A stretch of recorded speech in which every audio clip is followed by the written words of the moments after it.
உலகத்துல எல்லாருக்குமே ஒரு ஐக்கியம் இருக்குது.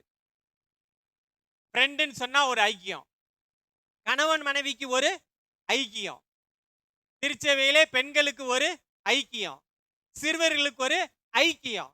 அப்படின்னா அந்த நேரத்தில் என்ன செய்றீங்க? அந்த ஐக்கியப்படுற நேரத்தில் என்ன செய்றீங்க? எல்லாரும் ஒன்று கூடுறீங்க. அப்ப ஆண்டவரோடு உள்ள ஐக்கியம், ஆண்டவரோடு ஒன்று கூடணும். உங்களுக்கும் ஆண்டவருக்கும் ஐக்கியம் இருக்க வேண்டும். நீங்களும் ஆண்டவரும் ஒன்று கூட வேண்டும். நீங்களும் ஆண்டவரும் தனித்து அமர்ந்து இருக்க வேண்டும். அதுதான் ஆயத்தம். ஆயத்தத்திலே அதுதான் பிரதானம்.